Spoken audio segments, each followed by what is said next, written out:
गोरी परेशान न थी, दिल जाएगा। जेकॾहिं तूं परेशान थी त क्या परेशानी सां मसला हल थींदा न थींदा? खुदा कंदो त मसला हल थी वेंदा। कोशिश कयां पियो, मदद हू कंदो। साईं ॾिस, मूंखे ॾटा न ॾे। मां ॼाणा थी त तूं कोशिश करे रहियो आहीं ऐं दिलो जान सां कोशिश करे रहियो आहीं, पर साईं शायदि गोरीअ जी क़िस्मत ई ख़राबु आहे। गोरी ॾिस, मूं तोखां 2 ॾींहंनि जी मोहलत वरिती आहे, सिर्फ़ 2 ॾींहंनि जी। 2 ॾींहं त गुज़री विया। गोरी अञा ॿियो ॾींहुं गुज़रियो न आहे। ॿिए ॾींहं में अञा कुझु कलाक बाक़ी आहिनि। 3 ॾींहुं सिज उभरण खां पोइ शुरू थींदो। इन्हीअ करे तोखे बार बार चवां थो त मुंहिंजो रब साईं को न को मौजज़ो ज़रूर कंदो।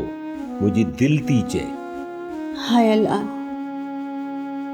हाय अल्लाह, अलाए मुंहिंजी हीर कहिड़े हाल में हूंदी। वाह वाह, छा रोमांटिक सीन आहे। अञा बि मां ॾोही आहियां। कढी छॾ मूंखे हिन हवेलीअ मां, विहारी छॾ हिन गंदे रथ खे। हिन सां निकाह छो नथो करी? अड़े छो थो गुनाह कमाई? तोखे शर्म नथो अचे?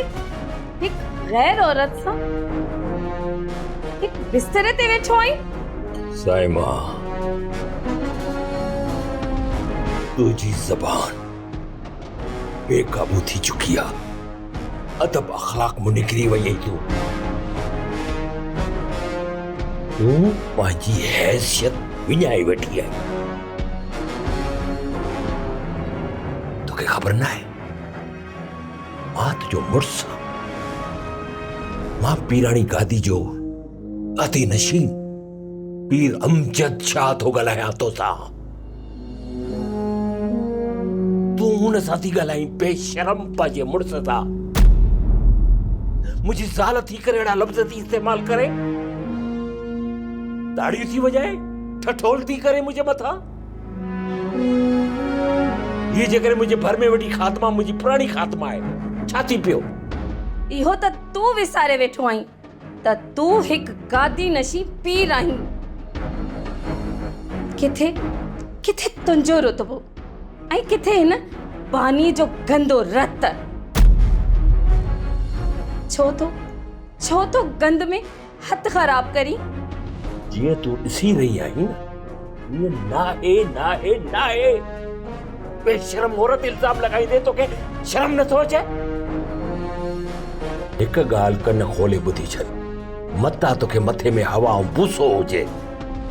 हीअ असांजी पुराणी खात्मा आहे।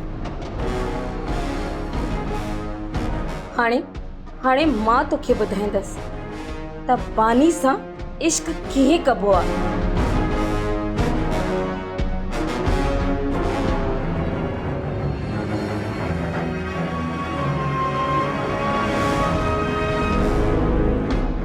जाहिल औरत खे केर समझाए? वक्त अचण ते सब सही थी।